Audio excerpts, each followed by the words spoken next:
बहुत ही जटिल चीज है। जिस तरह मस्तिष्क का बनावट जटिल है, उसी तरह जो है आंख का बनावट भी बड़ा ही जटिल है। नेत्रदान में पता है क्या दिया जाता है? यह कॉर्निया निकाल कर दे दिया जाता है। यह जो सबसे भीतरी भाग देख रहे हैं, यही है रेटिना। ये देख रहे हैं, लेंस से जैसे ही प्रकाश टकरा कर जा रहा है तो यहाँ पे प्रतिबिंब बना है। प्रतिबिंब कहाँ पे बनता है? रेटिना पे बनता है।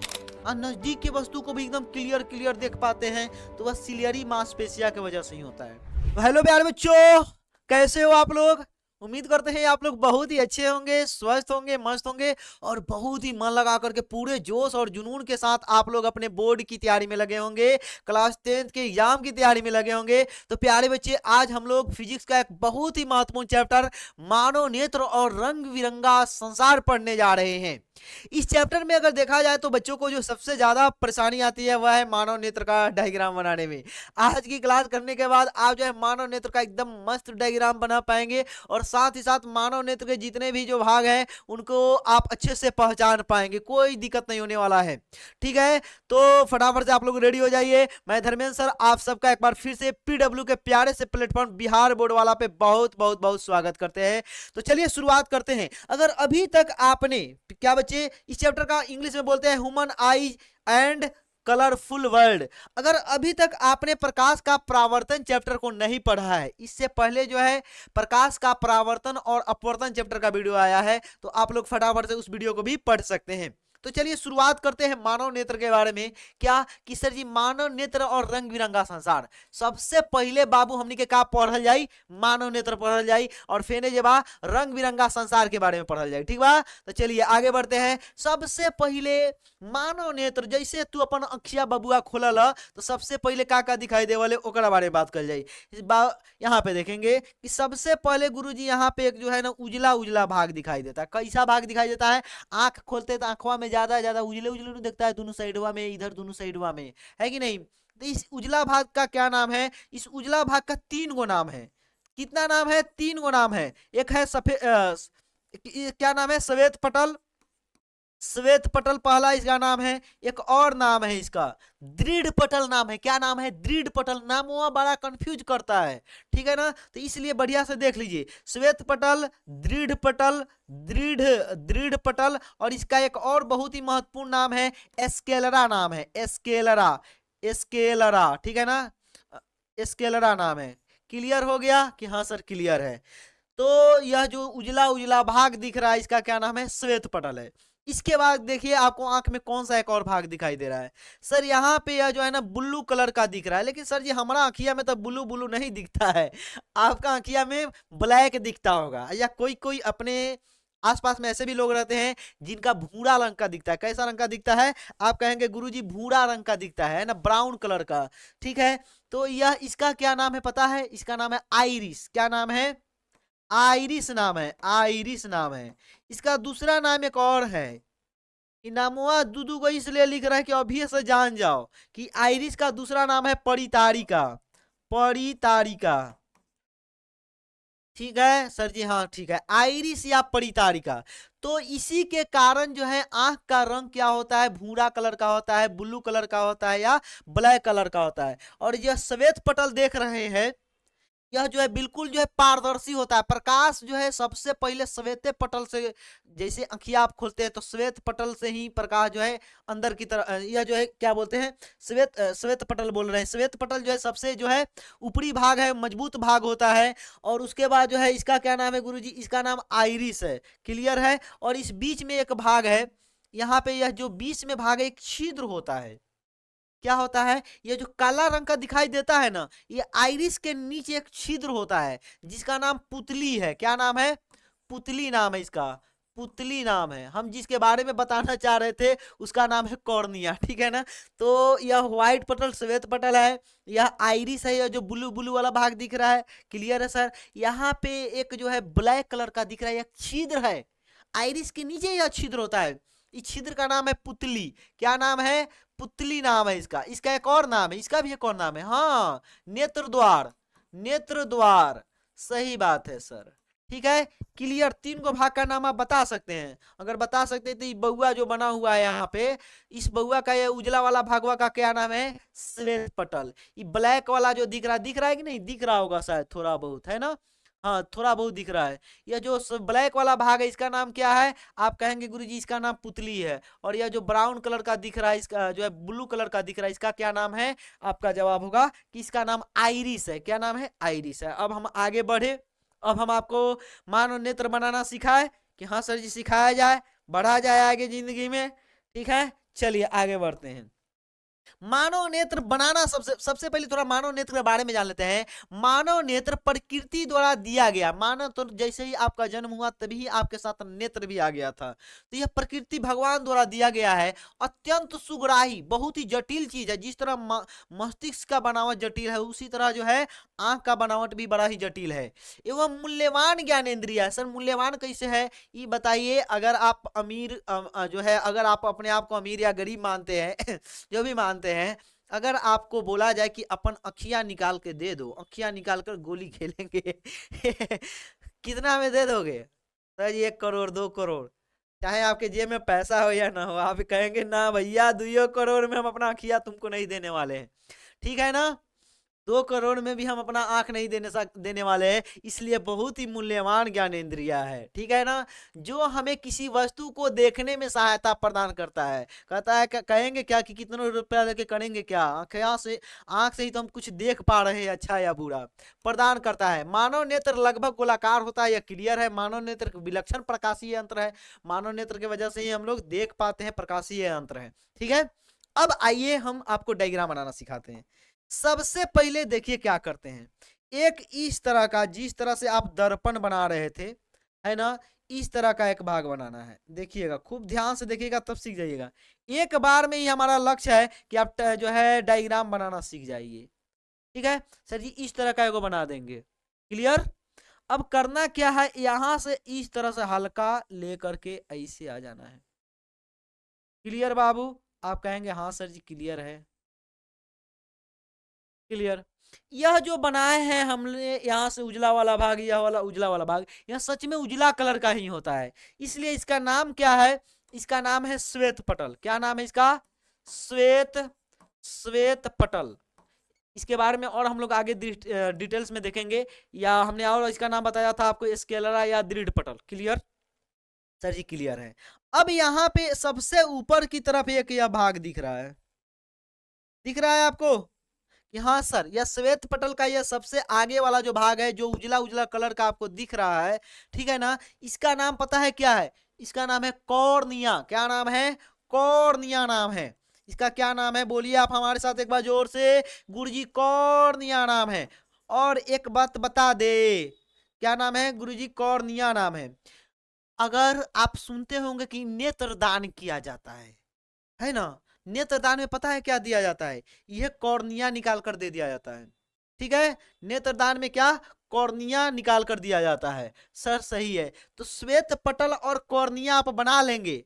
हमारी बहनें जो है डायग्राम बनाने में काफी आगे होती है। उन्हें लगेगा कि हाँ सर, आज तक जो है मानव नेत्र बनाने नहीं आता था, या बड़ा ही कंफ्यूजिंग लगता था, भैया इसमें कितना नाम घुसा हुआ है है ना? आज सीख जाएंगे। ठीक है सर, कॉर्निया है। क्लियर? अब इस कॉर्निया के पीछे एक परत होता है। इस कॉर्निया के जस्ट पीछे एक परत होता है।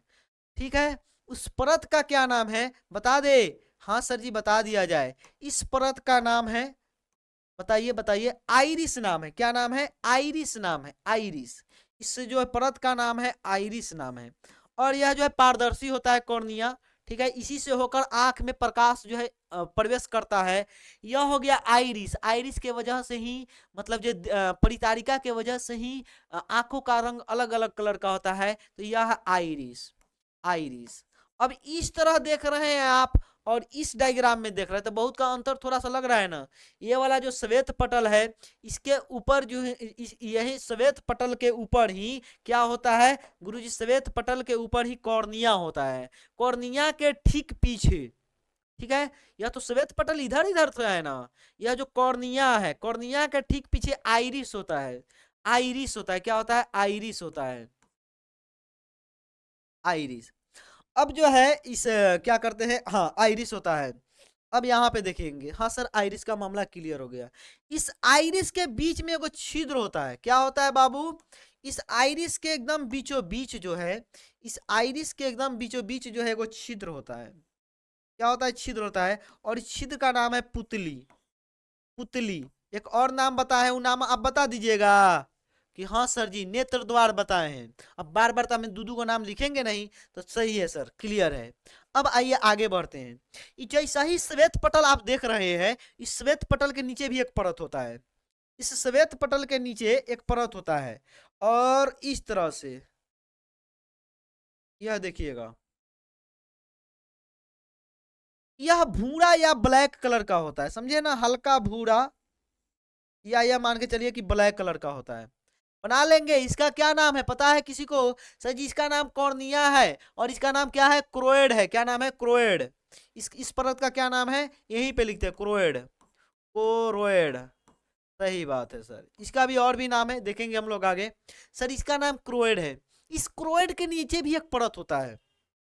यह जो है इस क्रोएड के नीचे भी एक परत होता है। और एक बात बता दें, जो पूरा जो है गोल जो दिख रहे हैं आंख, इसको नेत्र गोलक बोलते हैं। इस क्रोएड के नीचे भी एक परत रहता है। अच्छा सर ऐसी बात है, हाँ जी बाबू ऐसे ही। इस क्रोएड के नीचे भी एक परत होता है, और इस परत का कोई नाम बता दे फटाफट से। इसी परत पे जो है मानव नेत्र का जो है जो आपके कोई चीज देखते हैं उसका प्रतिबिंब जो बनता है, इसी जो है इसका नाम रेटिना है। क्या नाम है, रेटिना। रेटिना का दूसरा नाम है दृष्टि पटल, है ना, क्या नाम है, दृष्टि पटल। इसी रेटिना पे, रेटिना का ही दूसरा नाम है दृष्टि पटल। ठीक है, चलिए। तो इस सब का दू को नमो आप लिख लीजिएगा, 2 को 3 को जय को है, हमने पहले लिखा दिया है। सर यह क्लियर हो गया, क्या हो गया, नहीं अभी पूरा क्लियर नहीं हुआ, अभी बहुत सारा है। अभी आइए देखते हैं ना, इधर देखो। अब यहाँ पे एक लेंस होता है, यह उत्तल लेंस होता है। कैसा लेंस होता है? आपका जवाब होगा कि गुरुजी यह यहाँ पे एक उत्तल लेंस होता है। यहाँ पे इस तरह से एक उत्तल लेंस होता है। कौन सा लेंस होता है? उत्तल लेंस होता है, जिसे नेत्र लेंस बोलते हैं। क्या बोलते हैं? नेत्र लेंस। इसका क्या नाम है? इसका नाम है नेत्र लेंस।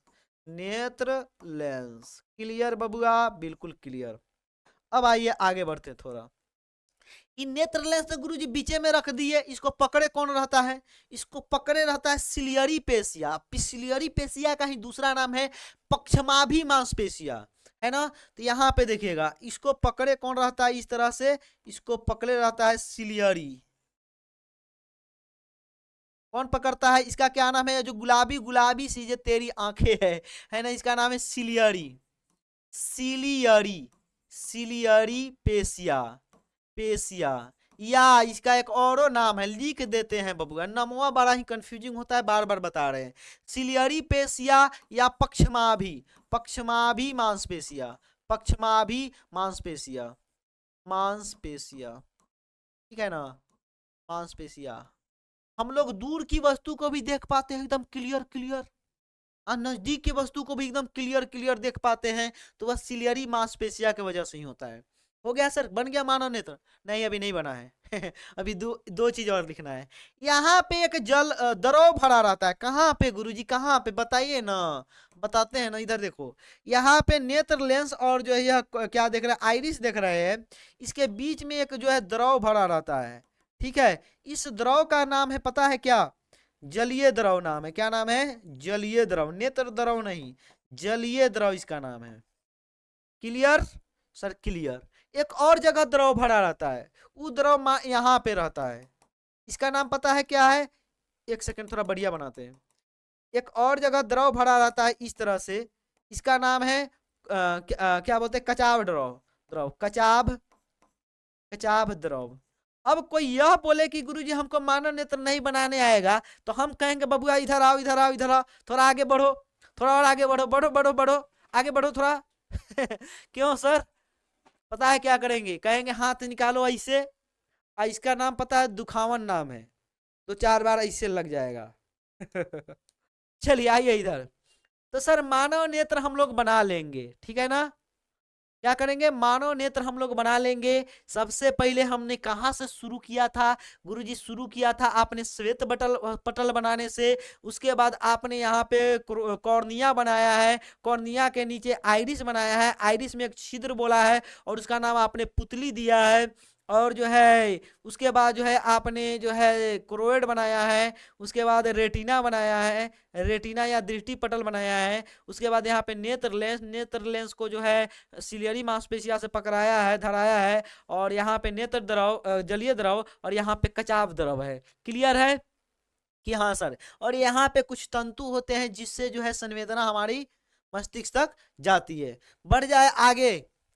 डन। अगर यह अच्छा हमारा बनाया हुआ डायग्राम लगा है तो एक बार कहेंगे कि यस सर हम बना लेंगे, मजा आ गया, बस लिख दीजिए मजा आ गया है कमेंट में फटाफट से, और वीडियो को लाइक कीजिए।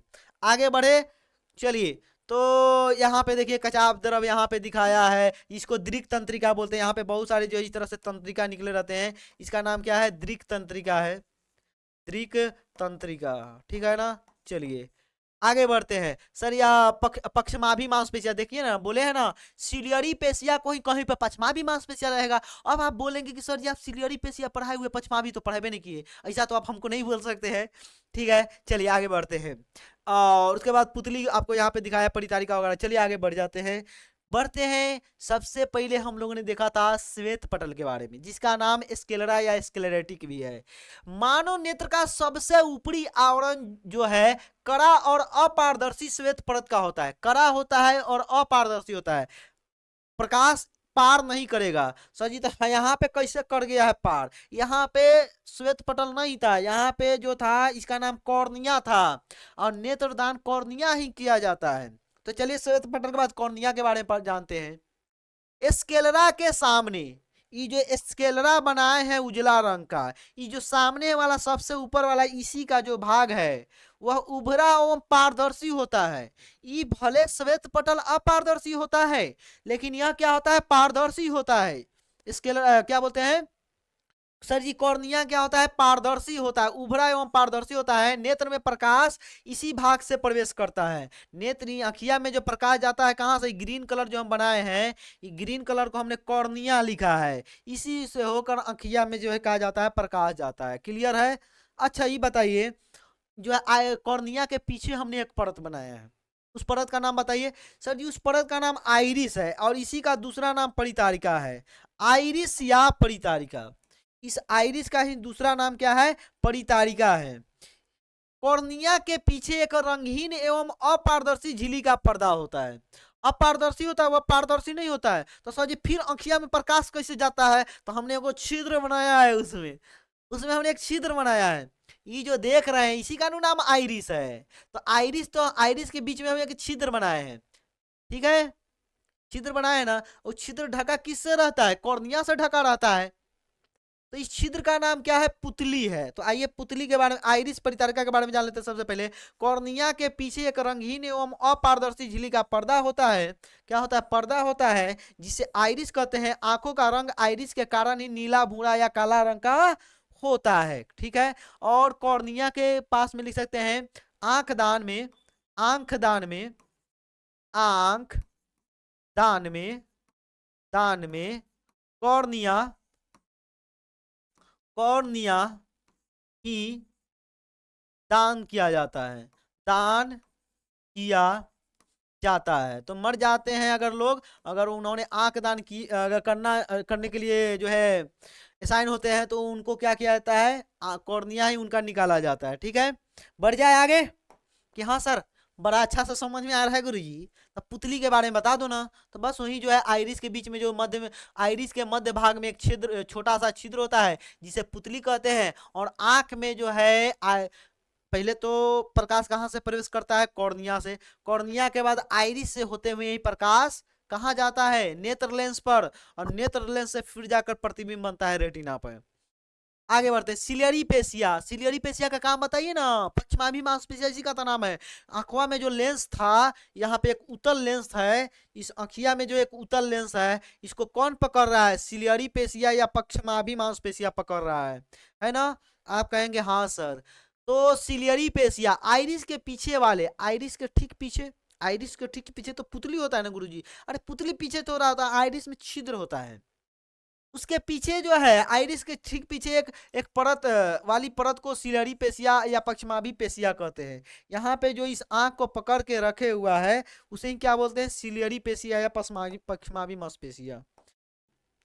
जलीय द्रव सिलियरी पेशिया के वजह से ही जो है हम लोग दूर या नजदीक वस्तुओं को स्पष्ट देख पाते हैं। नेत्र लेंस और कॉर्निया के बीच एक द्रव भरा रहता है। अब नेत्र लेंस और कॉर्निया के बीच में एक द्रव भरा हुआ है, देख रहे हैं ना यहाँ पे, यह बड़ा भरा हुआ है। तो हाँ सर, इसका नाम क्या है? जलीय द्रव नाम है। तो नेत्र लेंस और कॉर्निया के बीच हाँ बिल्कुल, कॉर्निया के बीच एक द्रव भरा रहता है। इस द्रव के कारण ही नेत्र में आंसू बनते हैं। अच्छा, आपके आंसू का रंग जो आपके आंसू का टेस्ट कैसा होता है? बचपन में जब आप जिद पे अड़ जाते होंगे, तो मम्मी भी कभी कभी जिद पे अड़ जाती है। जब आप जिद पे अड़ जाते हैं तो कभी कभी आपकी ज्यादा शरारतों को देख करके आपके मम्मी पापा भी जिद पे अड़ जाते हैं और आप छोड़ देते हैं रोने के लिए। अब आप रोते जाते हैं, बहुत रोते हैं, और रोने के बाद आँखिया से जो लोर जो इस तरह से आंसू लोर आकर के मुहैया में जाता है, मुंह में जाता है, और मुंह में जाने के बाद वाह कैसा टेस्ट लगता है, नमकीन लगता है। सर आपके साथ भी हुआ? सबके साथ हुआ है, तभी तो हमको भी पता है भाई। है ना? अभी अरे बड़े हो गए तो नहीं पता है, लेकिन जो है छोटे थे तो टेस्ट पता है, तो इसका मतलब वही बात है, सबके साथ होता है। हम कोई दूसरे नक्षत्र ग्रह से तो आए हुए नहीं है। ठीक है ना? तो आपको भी स्वाद पता है, किस स्वाद का होता है? हल्का नमकीन होता है। इस द्रव को जलीय द्रव या नेत्रोद बोलते हैं। जलीय द्रव को ही नेत्रोद भी बोला जाता है। सब नामों लिख लीजिएगा डायग्राम के साथ ही। कचाव द्रव क्या होता है? नेत्र लेंस और रेटिना के बीच में जो द्रव भराता है, नेत्र लेंस के पीछे पाए जाने वाले द्रव को कचाव द्रव कहते हैं। क्लियर गुरुजी, क्लियर। आगे बढ़े, श्वेत पटल क्या होता है? सर जी सबसे अच्छा नहीं, क्रोइड। श्वेत पटल के नीचे वाला जो परत होता है उसी का नाम है श्वेत पटल, क्रोइड। श्वेत, ये देखिए भैया जी, ये भैया जी इधर आइए, ये जो श्वेत पटल बनाए हैं इसके नीचे वाला परत का नाम है क्रोइड। अभी एक बार में थोड़े हम कितनों बढ़िया से समझा देंगे, नामों एक बार में देखते याद हो जाएगा। हम तो कोशिश कर रहे हैं, 100% दे रहे हैं कि एक बार में याद हो जाए, लेकिन इतना सब नाम एक जगह लिखा हुआ जल्दी आपको कहीं मिलेगा भी नहीं। तो चलिए, तो आप कहेंगे हाँ सर, और जो है कहाँ गया? कोरोइड, श्वेत पटल या स्क्लेरा, इसका नाम स्क्लेरेटिक भी है, के ठीक नीचे एक काले रंग की झिल्ली होती है जो प्रकाश को शोषित करके प्रकाश के आंतरिक परावर्तन को रोकती है ना? वह जो है काले रंग की, किस रंग की? काले रंग की होती है, जिसके कारण आपके आंख में जब प्रकाश जाता है तो ज्यादा इधर उधर बदमाशी नहीं करता है, ज्यादा रिफ्लेक्शन नहीं करता है, काला रंग उसको क्या करता है? सोख लेता है। अब नेत्र लेंस के बारे में जान लेते हैं। पुतली के नीचे पारदर्शी एवं मुलायम पदार्थ का नेत्र लेंस होता है। यह उत्तल लेंस होता है। नेत्र लेंस, नेत्र लेंस, नेत्र लेंस। यह जो नेत्र लेंस है यह पारदर्शी होता है, उत्तल लेंस का होता है। और यह जो है आइरिस के ठीक, पुतली के ठीक नीचे है। पुतली के क्या कि ये पुतली छेदवा से होकर जाएगा प्रकाश, तो कहाँ पे टकराएगा? नेत्र लेंस पर टकराएगा। अब आइए आगे बढ़े। कहते हैं कि जिंदगी में हमेशा आगे बढ़ते रहना चाहिए। रेटिना या दृष्टि पटल, ये जो हमारे जो हमको देख रहे हैं चश्मा, ये चश्मा जो है ना, ये नेत्र लेंस और रेटिना का ही बदमाशी है। ठीक है ना? चलिए हम लोग जानेंगे कि हमको कौन सा चश्मा लगा हुआ है, यह भी बताएंगे। रेटिना या दृष्टि पटल, यह मानव नेत्र का सबसे प्रमुख अंग होता है। समझ में आ रहा है? नेत्र का सबसे प्रमुख अंग रेटिना है। यह नेत्र को सबसे भीतरी भाग होता है। नेत्र का सबसे भीतरी भाग होता है रेटिना। यह जो सबसे भीतरी भाग देख रहे हैं यही है रेटिना। ये देख रहे हैं लेंस से जैसे ही प्रकाश टकरा कर जा रहा है तो यहाँ पे प्रतिबिंब बन रहा है। प्रतिबिंब कहाँ पे बनाता है? रेटिना पे बनता है। यह रेटिना सबसे अंदर वाला भाग है, रेटिना। किसी वस्तु का प्रतिबिंब इसी रेटिना पर बनती है। इस रेटिना से दो तंतु जुड़े होते हैं। इस रेटिना से दो तंतु इस तरह से निकला रहता है, तंतु जुड़े होते हैं।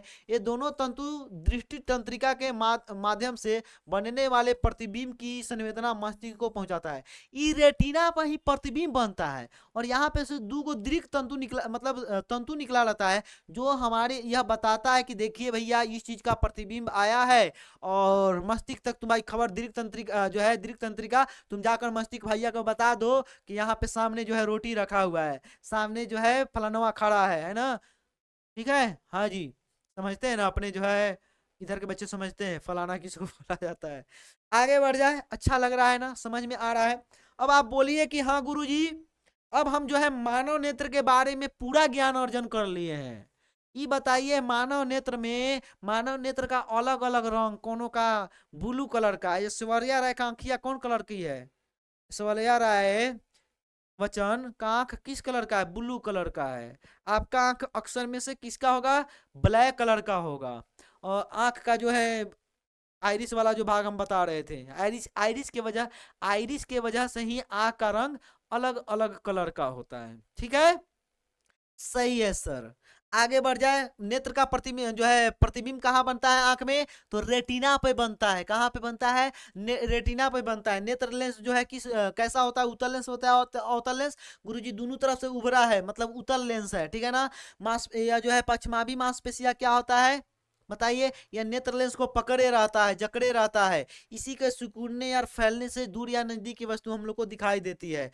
ठीक है, बढ़ जाए अब आगे। अब हम लोग बढ़ते हैं नेक्स्ट कॉन्सेप्ट की तरफ। डायग्राम बनाना सीख गए होंगे, हमें विश्वास है।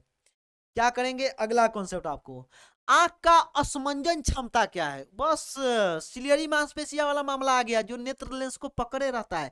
वो कभी क्या करता है? ऐसे फैल जाता है, तो नेत्र लेंस पतला हो जाता है, और कभी ऐसे हो जाता है, नजदीक आ जाता है। जैसे अंधेरा में आते हैं, तो ज्यादा प्रकाश में अचानक आते हैं तो आपके आंख फैल जाते हैं कि सिकुड़ जाते हैं। और जैसे अंधेरा में जाते हैं तो थोड़ी देर बाद आपका आंख फैलते हैं। तो सब काम किसका है? सब सिलियरी पेशिया का काम है। आंख की असमंजन क्षमता क्या है? तो हम लोग दूर या नजदीक की वस्तु को बिल्कुल स्पष्ट देख पा रहते हैं, यही असमंजन क्षमता है। और यह क्षमता किस पे निर्भर करता है? सिलियरी पेशिया पे। या दूसरा नाम बताइए, आप बताइए। पक्षमाभी मांसपेशिया। वस्तु दूर हो या निकट हो, हम साफ साफ देखते हैं। आंख ऐसा अपने नेत्र लेंस की फोकस दूरी को बदल कर करता है। यह परिवर्तन सिलियरी पेशिया के तनाव के घटने बढ़ने से होता है।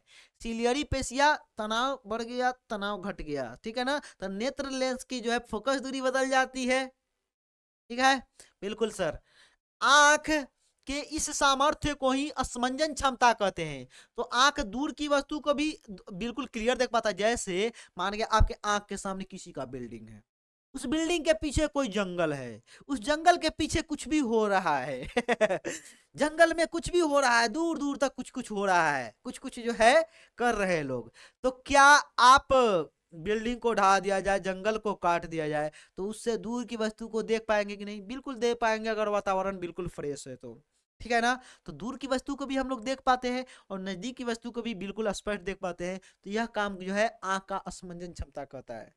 अब कितनी दूर की वस्तु को देख पाते हैं और कितनी नजदीक की वस्तु को देख पाते हैं, इसके बीच की दूरी को ही दृष्टिपरास बोला जाता है। पढ़ेंगे आगे हम लोग। उससे पहले हम लोग देखते हैं दूर बिंदु क्या है, निकट बिंदु क्या है, दृष्टिपरास क्या है।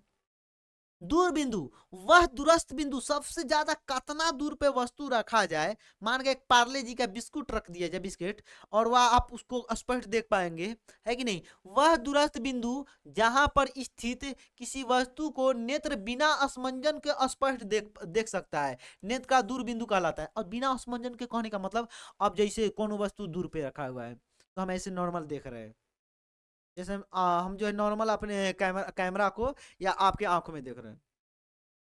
ठीक है, नॉर्मल है तो असमंजन नहीं हो रहा है, हमारी मांसपेशियों को कोई टेंशन नहीं हो रहा है कि हाँ भाई भैया हमको भी टेंशन नहीं हो रहा है। मांसपेशियां सोच रहा है कि हमको कोनो टेंशन नहीं है ना, हमको ज्यादा, हमको बोल रहा है कि ज्यादा एकदम तरीका से और फैलो फैलो तरीका तरीका हमको तो और स्पष्ट दिखाओ। ऐसा तो नहीं हो रहा है।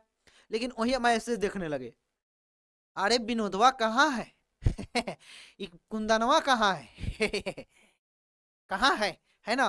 तब हम लोग क्या हो जाता है, मांसपेशिया को जोड़ जाता है, या कोई वस्तु बहुत नजदीक आ जाता है ऐसे, है ना, जैसे ड्रॉप वगैरह आता है, आई ड्रॉप या कुछ, उसमें कितना मेन मिले, इस तरह अगर देखने लगे तो मांसपेशिया पे जोर पड़ रहा है ना।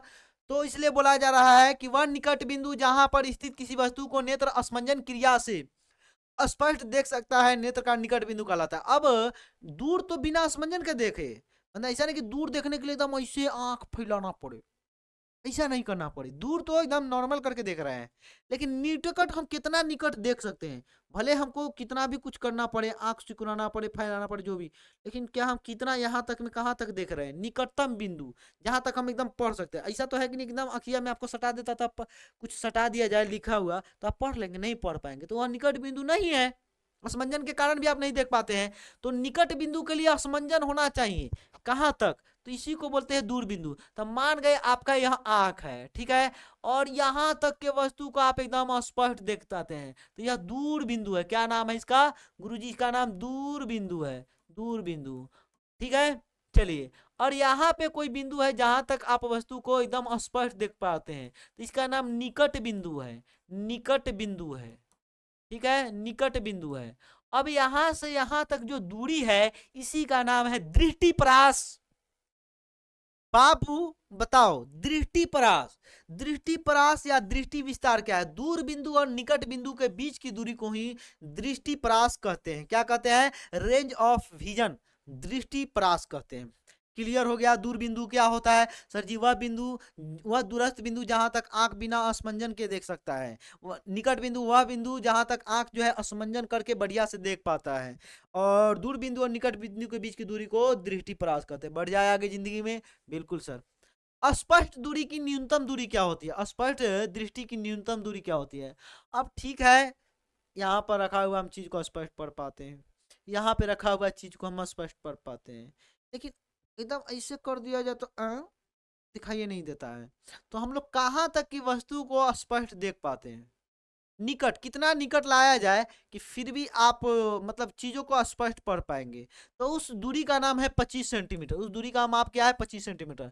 जिस न्यूनतम दूरी तक आंख वस्तु को साफ साफ देख सकता है, उसे स्पष्ट दृष्टि की न्यूनतम दूरी कहते हैं। क्या दूरी कहते हैं? वह निकट बिंदु जहां तक, वह निकट जो है दूरी जहां तक की वस्तु को आंख बिल्कुल साफ साफ देख सकता है, उसे ही निकट बिंदु कहते हैं, ठीक है। स्पष्ट दृष्टि की न्यूनतम दूरी जो है 25 सेंटीमीटर है। ऐसा बोला जाता है कि, कैसा बोला जाता है कि निकट की वह बिंदु, निकट की वह बिंदु, जैसे मान गए यहाँ पे कुछ लिखा हुआ है इस पे, तो वह निकट बिंदु जहाँ पे हम स्पष्ट देख जाए, जैसे इस पे फिजिक्स वाला लिखा हुआ है, तो अब एकदम हम यहाँ पे ला दे रहे हैं, तो हमको पता भी नहीं चल रहा है कि फिजिक्स वाला लिखा है। पता चल रहा है लेकिन थोड़ा ही बड़ा है, लेकिन छोटा ज्यादा में ही रहता तो पता भी नहीं चलता, लेकिन यहाँ पे है। वाह, पढ़ने में अच्छा लग रहा है, बहुत अच्छा लग रहा है जी। तो निकट बिंदु, दूर बिंदु मतलब क्या होता है? न्यूनतम दूरी क्या होती है गुरुजी? स्पष्ट दृष्टि की न्यूनतम दूरी 25 सेंटीमीटर होती है। कितनी होती है? 25 सेंटीमीटर। अच्छा, ये को बात बताइए, आपका आप दोनों आंख से कै डिग्री देख सकते हैं? सर जी हम ना दोनों आंख से इतना पीछे देख सकते हैं। अच्छा, अच्छी बात है। दोनों आंख से गुरुजी हम इतना पीछे देख सकते हैं, एकदम हमारा जो एकदम तिका सा पीछे रहिएगा ना, पिठवा के थोड़ा सा बीच से थोड़ा इधर हम देख लेंगे। ये तो बात सही पकड़े हो, लेकिन हम बोल रहे हैं कि आपको सामने खड़ा करा दिया जाए ऐसे। अब आपको बताना है कि आप कितना डिग्री तक देख सकते हैं, दोनों अखिया से कितना डिग्री देख सकते हैं। क्या 360 डिग्री देख सकते हैं? तो ऐसा कोई बोलेगा तो मूर्ख ही कहलाएगा, काहे कि एकदम पीछे वाला हिस्सा तो आप नहीं देख पाते हैं। अगर अगर 360 डिग्री घूम देख पाते तो यह वाला पीछे वाला हिस्सा भी हमको देख पाते, नहीं देख पाते। तो 360 डिग्री तक कोई भी देख नहीं पाते हम लोग। कितना देख पाते हैं? तो वह डिग्री है 180 डिग्री। 180 डिग्री कितना को कहते हैं? मान गए आंख है ना, और अंखिया जो है इस तरह आप खड़ा है, तो अंखिया यहाँ से लेकर यहाँ तक देख पाएगा, 180 डिग्री देख पाता है। मानव नेत्र दोनों आंखों से, ये न कि एगो आंख से। मान गए एक अंखिया जो है ऐसे कर दिए, कैसे कर दिए? ऐसे कर दिए, तो अब आप कितना देख पाएंगे? बताइए बताइए, एगो अंखिया से कितना देख पाएंगे? 150 डिग्री आप देख पाएंगे। कितना देख पाएंगे बाबू? 150 डिग्री आप देख पाएंगे। क्लियर हो गया? अस्पष्ट दृष्टि की न्यूनतम दूरी आपके ऑब्जेक्टिव सवाल में पूछे जाते हैं। आप कहेंगे गुरुजी 25 कितना होता है? 25 सेंटीमीटर होता है। दोनों आंख से हम लोग 180 डिग्री देख सकते हैं, और एक आंख से हम लोग कितना देख सकते हैं? 150 डिग्री देख सकते हैं। चलिए, दृष्टि दोष क्या है? पढ़ते पढ़ते वो घड़ी आ गई आ गई। दृष्टि दोष के बारे में हम लोग पढ़ने चले हैं। दृष्टि दोष क्या है, यह कितने प्रकार का होता है, कारण निवारण सहित सचित्र वर्णन कीजिए। अब जो है किसी किसी इंसान को आप चश्मा लगा हुआ देखते हैं, होगा वैसा कोई इंसान जिसको आप चश्मा लगा हुआ देखते हैं? सर जी सबसे पहले तो आप ही है ना। आप जो स्टाइल वाला चश्मा लगाए हैं कि इसमें लेंस वाला है? बता दे, बाद में बताएंगे। सबसे पहले ये जानिए कि सर जी बच्चों के भी चश्मे लग जाते हैं, और हमारे जैसे नौजवानों को भी चश्मे लग जाते हैं, और आपके जैसे थोड़े से कम नौजवानों को भी लगते हैं, और जो है कहे तो किसी भी एज में चश्मे लग जाते हैं। कारण क्या है, निवारण क्या है, किस और लगने लगने का क्या कारण है? तो लगने का सीधा कारण कि भैया हमको दूर का वस्तु नहीं दिखाई दे रहा है। मान गए सामने जो है सामने जो है लल्लू काका का लड्डू का दुकान है, और हम जाते हैं तो लड्डू को हम बलसाही बोलते हैं, बलसाही को लड्डू बोलते हैं, दिखता ही नहीं है, अंदाज से ही बोलते हैं भैया वो लड्डुआ दे दीजिए, पता चलता है कि वहां पे रसगुल्ला रखा हुआ था, है ना? तो इसका मतलब हमको दूर की वस्तु को दृष्टि दोष है कि नहीं?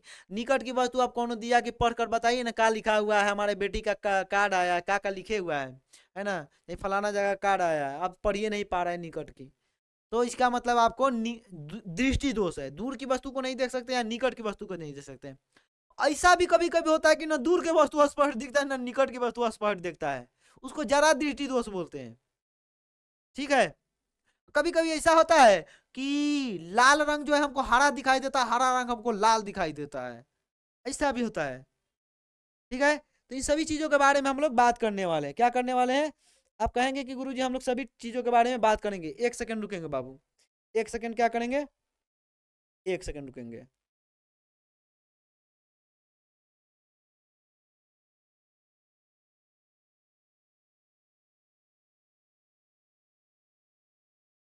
तो प्यारे बच्चे, तो हम लोग क्या कर रहे थे? तो सर जी हाँ, नेत्र का दूरी के दोष के बारे में बात कर रहे थे, ठीक है ना? तो चलिए एक एक करके देखते हैं। सबसे पहले अगर सबसे पहले कौन सा दोष लिखा हुआ है, दूर या निकट? दृष्टि दोष पहले सबसे पहले जान लेते क्या है कि कई कारणों से जब नेत्र बहुत दूर या निकट स्थित वस्तुओं को स्पष्ट प्रतिबिंब रेटिना पर बनाने की क्षमता खो देता है। कई कारणों से क्या होता है, प्रतिबिंब तो जाता है और रेटिनवा से बहुत पीछे चला जाता है, तो मतलब रेटिना पर बन ही नहीं पाता है, और कभी कभी रेटिना से आगे ही रह जाता है। रेटिना नहीं समझे क्या बाबू? इधर आओ, आओ समझाते हैं। जैसे यहाँ पे देखो, यह जो प्रतिबिंब है रेटिना पे बन रहा है, यह जो रेटिना है रेटिना पे बन रहा है। कभी कभी यह प्रतिबिंब रेटिना से बहुत पीछे बनता है, ठीक है ना? क्या होता है, रेटिना से बहुत पीछे बन जाता है या कभी कभी आगे ही बन जाता है, तो वस्तु हमको नहीं दिखाई पड़ता है। ठीक है, आइए आगे बढ़ते हैं। इसी बारे में बात किया गया था यहाँ पे, कहा गया यहाँ पे, कई कारणों से जब नेत्र बहुत दूर या निकट स्थित वस्तुओं को स्पष्ट प्रतिबिंब रेटिना पर बनाने की क्षमता खो देता है, इस कमी को दृष्टि दोष कहते हैं। दृष्टि दोष मुख्यतः 4 प्रकार के होते हैं। दृष्टि दोष कितने प्रकार के होते हैं? 4 प्रकार के होते हैं। कौन कौन से दृष्टि दोष? निकट दृष्टि दोष, अब निकट की वस्तु नहीं देख पाएंगे क्या? नहीं, उल्टा होता है। निकट दृष्टि दोष मतलब निकट के वस्तु स्पष्ट दिख रहा है, दूर के वस्तु नहीं दिख रहा। जैसे मान गए हमको निकट दृष्टि दोष है, मान गए, तो हमको निकट की वस्तु क्लियर दिखेगा, लेकिन दूर की वस्तु क्लियर नहीं दिखेगा। से जी निकट दृष्टि दोष का ही दूसरा नाम है मायोपिया। कैसा पिया? मायोपिया। ठीक है, दूर दृष्टि दोष, दूर दृष्टि दोष में तो दूर की वस्तु स्पष्ट दिखती है लेकिन निकट की वस्तु नहीं दिख पाती है। जैसे निकट की वस्तु हमें स्पष्ट दिखेगी नहीं, दूर की वस्तु तो उल्टा होता है, दूर में निकट की वस्तु, निकट में दूर की वस्तु। दोष दृष्टि, निकट दृष्टि दोष या हाइड्रोमाइट्रोपिया, मायोपिया या हाइपर, क्या बोलते हैं, हाइपरमेट्रोपिया। मायोपिया दूर दृष्टि को हाइपरमेट्रोपिया। चलिए, अब एक होता है जरा दृष्टि दोष। जरा दृष्टि दोष में क्या होता है, न तो दूर के वस्तु स्पष्ट दिखता है, न निकट की वस्तु स्पष्ट दिखता है। ठीक है ना? जरा दृष्टि दोष में न तो दूर की वस्तु स्पष्ट दिखता है, न निकट की वस्तु। अब एक होता है अबिंदुकता। अबिंदुकता क्या है सर जी? अबिंदुकता में होता क्या है, कोई वस्तु जो है ना अपने स्थिर स्थान पे नहीं दिखता है। अब पता चले कि यहाँ पे पार्ले जी रखा हुआ है, यहाँ पे या पेन रखा हुआ है ना, अब हमको लग रहा यहाँ पे चलिए कहाँ पे बताए, जैसे यहाँ पे यहाँ पे एक पार्ले जी रखा हुआ है, हम गए इस तरह से हाथ बढ़ाए, हमारा आँखिया बोल रहा है कि यहाँ पे पार्ले जी है, उठा लो खा लो। ठीक है, खाने चले, पता चला कि पार्ले जी यहाँ पे नहीं, थोड़ा सा और इससे आगे था। ठीक है, क्लियर? तो मतलब स्थिर बिंदु पर नहीं दिखाई देता है अबिंदुकता। आइए एक एक करके, राहों में उनसे मुलाकात हो गई, जिससे डरते थे वही बात हो गई। तो ये सब किसके कारण होता है? ये सब प्रवृत्ति आंख के वजह से होता है ना? आंख के वजह से ही हम लोग को किसी से मुलाकात हो जाती है, किसी से बात हो जाती है, और किसी से कुछ भी हो जाती है, आंखें चार हो जाती है। जब आपकी आंखें चार हो जाती है ना? चलिए, ऐसी इन सब चीजों में ना पड़ेंगे आप लोग। निकट दृष्टि दोष क्या है? इस दृष्टि दोष के कारण नेत्र निकट की वस्तु को साफ साफ देखता है। देखता है किंतु दूर की वस्तु को स्पष्ट नहीं देख पाता है। कारण, इसका कारण क्या है सर जी? अच्छा, कारण ही सबसे पहले देख लेते हैं। नेत्र गोलक का लंबा हो जाना। ये जो नेत्र गोलक है, ये जो नेत्र गोलक, इस पूरे को नेत्र गोलक बोलते हैं। ये पूरे जो भाग है इसको नेत्र गोलक बोलते हैं। क्या बोलते हैं? नेत्र गोलक। इन नेत्र गोलकवा का काम है नेत्र गोलक लंबा हो जाना। कभी कभी किसी कारण से जैसे भी हो नेत्र गोलक हल्का सा पिचक जाए, मतलब लंबा हो जाएगा, लंबा हो जाएगा। नेत्र गोलक का लंबा हो जाना अर्थात नेत्र लेंस और रेटिना के बीच की दूरी। अब जैसे ही इसको दाब देंगे तो नेत्र गोलक थोड़ा सा लंबा हो जाएगा। ऐसा तो है नहीं पचक जाएगा, वो थोड़ा सा लंबा हो जाएगा। लंबा हो जाएगा तो अभी नेत्र लेंस और रेटिना के बीच की दूरी बढ़ जाएगा। जैसे ही अब नेत्र लेंस और रेटिना ऐसे हो जाएगा, प्रतिबिंब अब यहीं पे बन रहा है, हमारा रेटिना चला गया है यहाँ पे, तो हम देख पाएंगे वस्तु को? नहीं देख पाएंगे। दूर का, हाँ, रेटिना के बीच की दूरी बढ़ जाता है। या एक और कारण हो जाता है नेत्र लेंस का मोटा हो जाना। अभी नेत्र लेंसवा क्या हो गया? मोटा हो गया, फैल गया, ठीक है ना? नेत्र लेंस फैल गया तो इसका जो है तब भी इसका प्रतिबिंब यहाँ पे नहीं मतलब यहाँ पे नहीं बन करके नेत्र प्रतिबिंब तो यहाँ ना बन के, मान के रेटिना है यहाँ पे ना बन करके इससे अलग बनता है, दूर बनता है। तो दो कारण है नेत्र लेंस का मोटा हो जाना। क्या बोलेंगे आप कि गुरुजी नेत्र लेंस का मोटा हो जाना। उपचार, इलाज का है। अब क्या किया जाए कि जो है प्रतिबिंब हमारे रेटिना पे बने? तब आपको जो है अवतल लेंस, क्या कौन सा दृष्टि दोष पढ़ रहे हैं? बोलिए सर जी। निकट दृष्टि दोष पढ़ रहे हैं। दृष्टि दोष में हम लोग सबसे पहले निकट दृष्टि दोष यानी कि मायोपिया के बारे में पढ़ रहे हैं। निकट दृष्टि दोष मतलब दूर की वस्तु स्पष्ट नहीं दिखती है, ठीक है ना? दूर की वस्तु स्पष्ट नहीं दिखते हैं। तो यह जो लेंस लगा होता है यह अवतल लेंस लगा होता है, और हमारे चश्मे में जो लेंस लगा हुआ है यह भी अवतल लेंस है। मतलब हमें कौन सा प्रॉब्लम है? हमें दूर की वस्तुएं जो है, जैसे किसी के दुकान वगैरह पे कोई महीन महीन जो है शब्द लिखा हुआ हो तो वह चीजें हमें नहीं दिखती, ठीक है? तो मतलब हमें निकट, स्टूडेंट को अक्सर जो है निकट दृष्टि दोष ही होता है। जो पढ़ने लिखने वाले जो बच्चे होते हैं उनको कौन सा दृष्टि दोष ज्यादा होता है? हमने तो देखा है निकट दृष्टि दोष ही होता है। अब यह परमानेंट है कि क्या है नहीं बता सकते, लेकिन ज्यादातर स्टूडेंट को जो है हमेशा निकट दृष्टि दोष ही हमने देखा है। क्या है? निकट दृष्टि दोष, ठीक है? आप कहेंगे हाँ सर। नेत्र लेंस का मोटा हो जाना, तो कौन सा लेंस लगता है? इस उपयुक्त दूरी को फोकस दूरी, उपयुक्त फोकस दूरी का अवतल लेंस। अब कौन अवतल लेंस तो लगा देंगे नहीं, सभी अवतल लेंस का फोकस दूरी अलग अलग होता है। तो जो आपको सेट करेगा वो वाला फोकस किया जाता है गुरुजी? अवतल लेंस लगा दिया जाता है। और कोई बताएगा क्या कि अवतल लेंस का फोकस दूरी ऋणात्मक होता है कि धनात्मक होता है? आप कहेंगे अवतल लेंस का फोकस दूरी गुरुजी ऋणात्मक होता है, ठीक है ना? इसलिए आप जब चश्मा लेने जाएंगे, अगर आपको चश्मा लग जाता है स्टूडेंट लाइफ में, तो आपको अक्सर निकट दृष्टि दोष वाला चश्मा लगेगा। निकट दृष्टि दोष होगा, दूर की वस्तु स्पष्ट नहीं दिखाएगा, और आपको बोला जाएगा कि आपका जो चश्मा है माइनस जो है 0.25 जो है का चश्मा लगा हुआ है, माइनस वाला चश्मा लगा हुआ है, ठीक है? चलिए, तो ऋणात्मक होता है। आगे बढ़ जाए आप लोग, हम लोग। बिल्कुल सर, निकट दृष्टि दोष समझ में आ ही गया है कि दूर की वस्तु स्पष्ट नहीं दिखती है। चश्मा जो लगता है वह अवतल लगता है। यहाँ पे इसको घेर लेंगे, अवतल लेंस का यूज किया जाता है। डायग्राम बना लीजिएगा, पूछा जाता है कि निकट दृष्टि दोष को दिखाइए और डायग्राम द्वारा सचित्र समझाइए उपचार को। तो देखिए, यह लेंस डाल लगा करके, यह जो चश्मा है, चश्मा का लेंस है, चश्मा का ये वाला लेंस हुआ है, ठीक है ना? यह क्लियर कि गुरुजी? बिल्कुल क्लियर, डन। अब आते हैं दूर दृष्टि दोष के बारे में। इस दृष्टि दोष के कारण नेत्र दूरस्थ वस्तु को स्पष्ट देखता है किंतु नजदीक की वस्तु को स्पष्ट नहीं देख पाता है। दूर की वस्तु तो स्पष्ट दिखाई देगा, दूर दृष्टि दोष है। दोष है दूर दृष्टि दोष। अब सच्चाई यह है कि निकट की वस्तु नहीं दिख रहा है ना? नाम उल्टा होता है, पता नहीं कैसे इसका नाम उल्टा हो गया। दोष के कारण नेत्र गोलक का छोटा हो जाना। उसमें क्या था? नेत्र गोलक का लंबा हो जाना, लंबा हो जाना। इसमें क्या? नेत्र गोलक किसी कारण से सुकूट गया, छोटा हो गया। तो नेत्र गोलक अगर छोटा हो जाएगा तब भी तो प्रॉब्लम हो जाएगा, है कि नहीं? यहाँ पे जाइए, छोटा हो जाना अर्थात नेत्र लेंस और रेटिना के बीच की दूरी का कम हो जाना। नेत्र लेंस, ये नेत्र लेंस हुआ है, और यह जो रेटिना है, यहाँ पे ये डायग्राम उल्टा पुल्टा बना दिया है क्या? हमको तो लगता है यहाँ पे ऐसे हो नहीं नहीं, सही है। नेत्र लेंस और रेटिना के बीच का दूरी का क्या हो गया, कम हो गया। नेत्र लेंस का पतला हो जाना, इसमें एक और कारण है कि नेत्र लेंस जो है पतला हो जाता है, उसमें मोटा हो रहा था, जिससे फोकस दूरी बढ़ जाती है। फोकस दूरी क्या हो जाती है, बढ़ जाती है। दोष का निवारण, इस दोष को दूर करने के लिए फोकस दूरी का उत्तल लेंस लगाया जाता है। यह जो है छोटे बच्चों, पढ़ने लिखने वाले बच्चों में यह अक्सर नहीं होता है। यह किस में होता है, 35-36 साल वाले में होता है ना। मतलब जो दूर की वस्तु, जो निकट की वस्तु स्पष्ट नहीं दिखता, मतलब ज्यादा थोड़ा उम्र ज्यादा जो है, देखते हैं ना कक्का लोग जब चाय पीते रहते हैं, अंकल जी लोग, तो जो पूरा थोड़ा सा बूढ़े हो जाते हैं, वो बिल्कुल जो ऐसे एकदम करीब में रख के पढ़ते हैं, है ना। चश्मा उनका अगर खराब, चश्मा भी उनका थोड़ा अगर डैमेज हो गया, नहीं तो चश्मा रहता है तो ऐसे ऐसे पढ़ते हैं, क्योंकि उनको निकट की वस्तु उतनी स्पष्ट नहीं दिखती है। बढ़े आगे।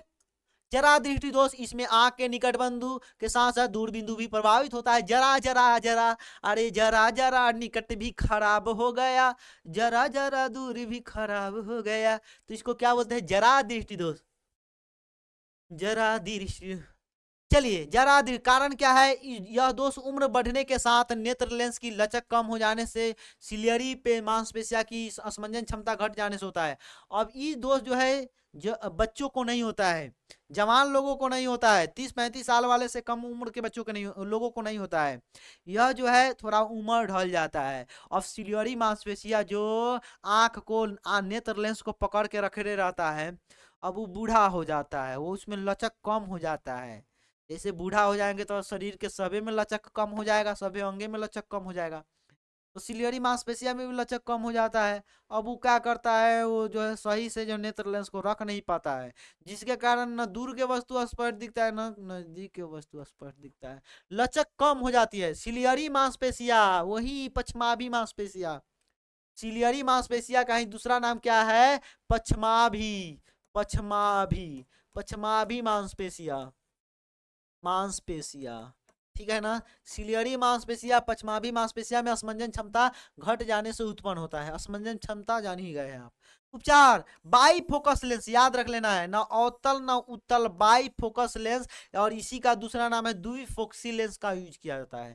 तो जरा दृष्टि दोष में बाई फोकस लेंस या क्या, बताइए बताइए गुरुजी, बाई फोकस लेंस या द्विफोक्सी लेंस का यूज किया जाता है। आगे बढ़ जाए। अबिंदुकता, सबसे लास्ट दृष्टि दोष। इस इस पर इस दोष में क्या, इस दोष में वस्तु एक निश्चित बिंदु पर दिखाई नहीं देता है, अर्थात आगे पीछे खिसकता दिखाई देता है, लगता है कि आगे है कभी पीछे है, या जो हिलता डुलता दिखाई देता है। कारण कॉर्निया का वक्र हो जाना। ये जो कॉर्निया जो सबसे ऊपर जो होता है, जो दान देते हैं, आंख का जो सबसे ऊपरी परत है कॉर्निया, जो आपको दिखाई दे रहा है, जो दान देते हैं, वह क्या हो जाता है, वह वक्र हो जाता है, ज्यादा थोड़ा सा गोला हो जाता है ना, ठीक है, जिसके कारण जो है यह अबिंदुकता होती है। बेलनाकार लेंस अर्थात सिलेंडर लेंस का यूज किया जाता है। किस लेंस का, बेलनाकार लेंस इसका नाम है, अर्थात इसी का दूसरा नाम है सिलेंडर लेंस, ठीक है। समझ में आ रहा है, कहते हैं ना कि पकड़ना चाहिए कौन वस्तु, पकड़ लिए कौन वस्तु, तो वह किस वजह से होता है, वह जो है अबिंदुकता के वजह से होता है, सिलेंडर। तो पता चलता है कि बेलन चलने लगा, है ना। समझ गए होंगे आप लोग, समझदार है। आगे बढ़ जाए आप लोग। तो इस तरह से हम लोगों ने चार, अगर दृष्टि दोष बोला जाए तो चार दृष्टि दोष लिखेंगे। निकट दृष्टि दोष, दूर दृष्टि दोष, जरा दृष्टि दोष, और जो है अबिंदुकता। अब कुछ और भी दोष है, उसमें से एक और कुछ बीमारियां और है आंख की, उसमें से एक का नाम है मोतियाबिंद। मोतियाबिंद तो बहुत बार आप सुने होंगे कि फलाना बाबा का जो है, फलाना बाबा को मोतियाबिंद हो गया है ना, तो उनका ऑपरेशन होने गया है, ठीक है। तो मोतियाबिंद, कॉन्ट्रैक्ट, क्या बोलते हैं कॉन्ट्रैक्ट क्या है, तो कभी कभी अधिक आयु के साथ कुछ व्यक्तियों के नेत्र लेंस का क्रिस्टलीय लेंस, क्रिस्टलीय लेंस कौन होता है, cornea, cornea, cornea, cornea, cornea, ठीक है ना। क्रिस्टलीय लेंस दूधिया तथा धुंधला हो जाता है, यहाँ पे लिखा हुआ भी था, आइए हम यहाँ पे दिखाते हैं, शायद एक सेकंड रुक जाइएगा। अच्छा, क्रिस्टलीय लेंस इसको बोलते हैं। मानो यहाँ पे इसको क्या नाम है सर जी, यह वाला क्रिस्टलीय लेंस है, कॉर्निया नहीं। तो गुरु क्या होता है, यह जो क्रिस्टलीय लेंस है, सॉरी सॉरी सॉरी सॉरी, बहुत सॉरी, यहाँ पे देखेंगे सर जी, यह जो क्रिस्टलीय लेंस है, क्रिस्टलीय लेंस दुधिया तथा धुंधला हो जाता है। जो लेंस लटका हुआ था धुंधला हो जाता है, इसे मोतियाबिंद कहते हैं। इसके कारण क्षेत्र के दृष्टि में कमी या पूर्ण रूप से क्षय हो जाता है। मोतियाबिंद के कारण क्या होता है, दृष्टि में कमी आ जाता है ना, ब्लर ब्लर सा दिखता है कोई चीज, या है ना पूरा स्पष्ट नहीं दिखता है, या पूर्ण रूप से आंख का लाइट ही चला जाता है। तो इसको हम लोग क्या बोलते हैं, मोतियाबिंद कहते हैं। देख रहे हैं ना, उजला उजला हो गया है कितना ज्यादा। ठीक है सर जी, मोतियाबिंद समझ में आ गया है। तो सर आज तो मजा आ रहा है, मजा आ रहा है कि नहीं सर, बहुत मजा आ रहा है। आगे बढ़ते हैं। वर्णांधता, और किसी किसी को वंशानुगत से एक बीमारी होता है, सबको नहीं होता है, बहुत कम किसी को होता है, जिसको जो है कलर सही से पहचाने नहीं आता है। वरना ग्रीन कलर लाल कलर का दिखेगा, लाल कलर किसी और कलर का दिखेगा। अब आप कहिएगा कि ग्रीन है तो कहेगा ना ये पीला है। ठीक है, तो उसको बोलते हैं वर्णांता। उसमें उसकी कोई गलती नहीं है, ना वह कोई दोष है, ना उसका कोई इलाज है। समझ में आ रहा है, ना उसका बाबू कोई इलाज है। या कैसे होता था वंशानुगत, जैसे बाबा दादाजी से पोता में, पोताजी से परपोता जी में, इस तरह यह होता है। जब आंख सामान्य रूप से रंगों को नहीं देख पाती है, अब धीरे धीरे उस बीमारी में होता क्या है, ग्रीन कलर का है, उसको लगता है कि पीला है। लेकिन अब 10 गो आदमी बोलता है कि अरे भैया ये ग्रीन है भैया। अरे तुमको क्या हो गया है, ये ग्रीन है। अच्छा ये ग्रीन है, हमको तो ये ब्लैक जैसा दोनों सेमे जैसे में दिख, ये दोनों सेमे सेमे हमको दिख रहा है, दोनों पीला दिख रहा है है ना, जैसे ई या इसमें दोनों मान के दोनों आपको येलो येलो ही दिख रहा है। अरे अच्छा ग्रीन है, तो आप भी इसको ग्रीन भी येलो, जब आपको ग्रीन भी दिखेगा तभी आप उसको येलो, मतलब येलो भी दिखेगा तभी आप इसको ग्रीन बोलेंगे, है ना। तो आदमी सही बोलने लगता है धीरे धीरे, लेकिन बीमारी होती है, देख पाती है, तो इसे वर्णांधता या कलर ब्लाइंडनेस कहते हैं। ठीक है, इसी कलर अच्छा इसलिए यही कारण है कि जब अगर आप रेलवे का जॉब वगैरह करने, सरकारी जॉब की अगर तैयारी करते हैं, तो वहाँ पे वर्णांता को चेक किया जाता है, ताकि जो है वहाँ पे इस तरह ग्रीन लाइट हरा लाइट को आप सही से पहचान सके। नहीं तो पता चला कि रेल को टकरा दिए है आप। इस कलर डिफिशियंसी भी, इसे कलर डिफिशियंसी भी बोला जाता है। क्या बोला जाता है, कलर डिफिशियंसी भी कहते हैं। इससे ग्रस्त व्यक्ति कुछ निश्चित रंगों में अंतर नहीं कर पाता है। अब मान कर लाल हरा में उसको अंतरे नहीं समझ में आ रहा है भैया, उसको दोनों हरे लग रहा है या दोनों लाले लग रहा है। सामान्यतः उसे हरे और लाल तथा कभी कभी नीले रंग में अंतर नहीं समझ में आता, उनको यह नहीं समझता, उनको दोनों सेम रंग का समझ में आता है। ठीक है ना, तो इसको क्या बोलते हैं बताइए, कलर ब्लाइंडनेस। कौन सा ब्लाइंडनेस, कलर ब्लाइंडनेस। ये बताइए आपके अंदर जोश जुनून नहीं है क्या, है कि नहीं, ये बताइए, सोचिए जरा। हम इतने जोश और जुनून के साथ पढ़ा रहे हैं, अगर कोई बच्चा फिर भी कहे कि सर जी हाँ हमारा अभी तो बहुत टाइम है एग्जाम में गुरु जी बहुत टाइम है अभी, तो हमको कितना बुरा लगेगा। ये हमारा सब पढ़ाया हुआ व्यर्थ चला जाएगा कि नहीं, चला जाएगा ना। अगर तुम देख रहे हो केवल, समझ भी रहे हो, लेकिन इस पे ध्यान नहीं दे रहे हो, नोट्स वगैरह नहीं बनाओगे तो कैसे होगा। थोड़ा सा मेहनत करना है, थोड़ा चीजों को रिवीजन करना है, ठीक है ना, करोगे ना, प्रोमिस करोगे। यहाँ सर जी करेंगे, चलो। तो कलर ब्लाइंडनेस क्या होता है गुरुजी समझ में आ गया है। अब चलिए, सामान्य स्पष्ट सामान्य स्पष्ट, जब नेत्र इतना से निकट रखी वस्तु को स्पष्ट नहीं नहीं देख पाता है। अच्छा यहाँ पे लिखा हुआ है सामान्यता होना चाहिए, सामान्यता स्पष्ट, सामान्यता जब जब वस्तु 25 सेंटी, यहाँ पे थोड़ा सा यहाँ पे टाइपिंग मिस्टेक है। सामान्यतः जब वस्तु वस्तु 25 सेंटीमीटर से निकट रखी वस्तु को यहाँ पे सामान्यतः नेत्र, सामान्यतः नेत्र हाँ यहाँ पे सही है, सामान्यतः नेत्र 25 सेंटीमीटर से निकट रखी वस्तु को स्पष्ट क्यों नहीं देख पाती है। अच्छा हमने बोला है कि 25 सेंटीमीटर तक वस्तु जो स्पष्ट दिखता है, लेकिन 25 सेंटीमीटर से निकट लाया जाए तो वस्तु क्यों नहीं स्पष्ट दिखता है, इसका भी तो कोई कारण होगा।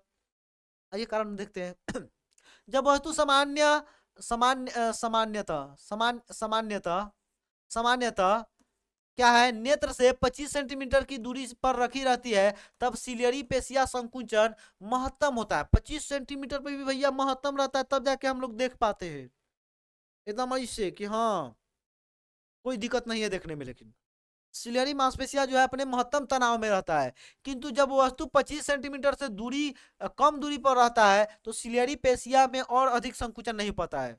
अच्छा ऐसे देख पाते हैं ना, ऐसे है ना संकुचन होता है, लेकिन और अधिक और करीब रखेंगे तो और अधिक, जितना चाहिए देखते हैं कि नहीं, जितना नहीं तो उतना हम लोग ऐसे करते हैं, कोशिश करते हैं कि अखिया को बंदे करके देखेगा है कि नहीं।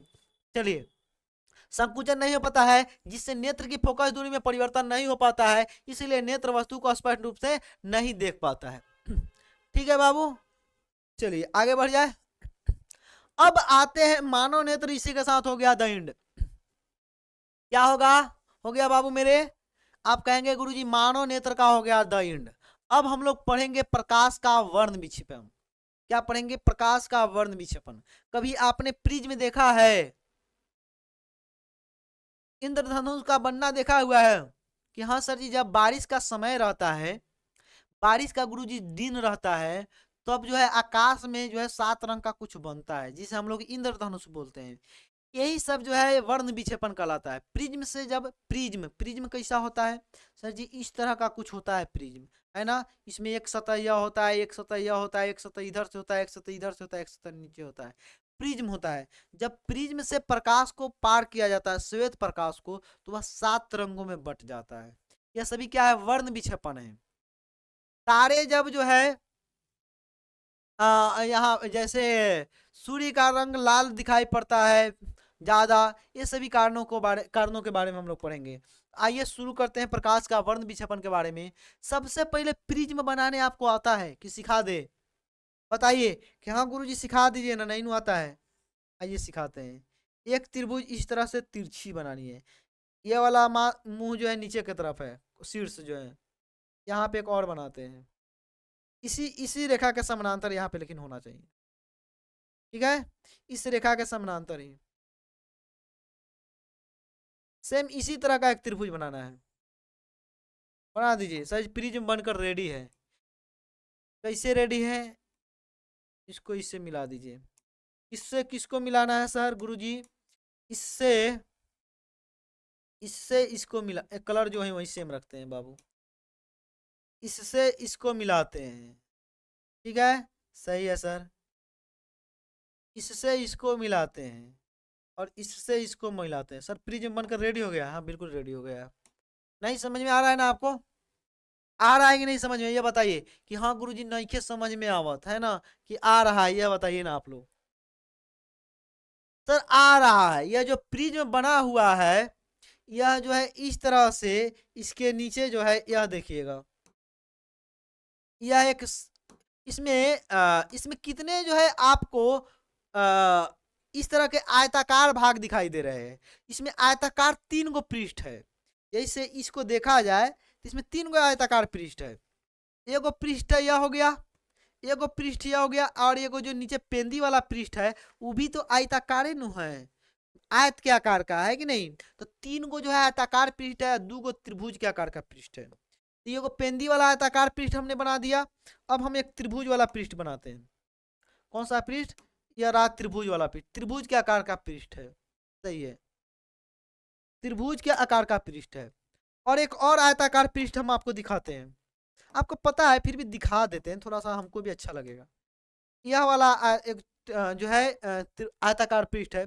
एक और आयताकार पृष्ठ है, वो कौन सा आयताकार पृष्ठ है गुरुजी, वह वाला आयताकार पृष्ठ है, देखिए देखिए ये वाला। सबसे पहले एक त्रिभुजाकार पृष्ठ देखा जाए तो ये वाला त्रिभुजाकार पृष्ठ है, और फिर से अगर यहाँ पे आयताकार देखा जाए तो आप कहेंगे कि सर जी अब की बार जो आयताकार पृष्ठ है वह ये वाला है।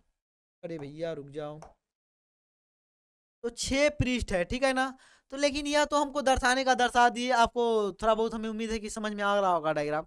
लेकिन अगर हमको कुछ दिखाना हो, प्रकाश का वर्ण विक्षेपण दिखाना हो, तब कैसे दिखा पाएंगे उसको देखते हैं। तो किसी कोण पर झुके 2 समतल पृष्ठ हो, इस कोण पर झुका हुआ है 2 समतल पृष्ठ है ना, 2 गो समतल पृष्ठ, यह पृष्ठ या पृष्ठ, पृष्ठ के बीच घिरे हुए किसी पारदर्शक माध्यम को प्रिज्म कहते हैं। अभी प्रिज्म के अंदर हम मिट्टी भर देंगे तो थोड़े ना प्रकाश इधर से इधर पार कर पाएगा, पारदर्शक माध्यम ही होना चाहिए, तो प्रिज्म कहलाता है। प्रिज्म में जो है तीन आयताकार पृष्ठ होता है। क्या होता है? 3 आयताकार पृष्ठ, 3 आयताकार आयताकार पृष्ठ होता है। और त्रिभुजाकार कितना होता है? 2 त्रिभुजाकार पृष्ठ होता है। तो क्या होता है? 2 त्रिभुजाकार पृष्ठ होता है। क्लियर है बाबू? आप कहेंगे हाँ। अब देखिए, जब प्रिज्म, यह प्रिज्म रखा हुआ है इस तरह से, यह एक प्रिज्म रखा हुआ है। प्रिज्म में प्रकाश किधर से किधर भेजा जाता है, तो उसमें 7 रंग का प्रकाश बनता है।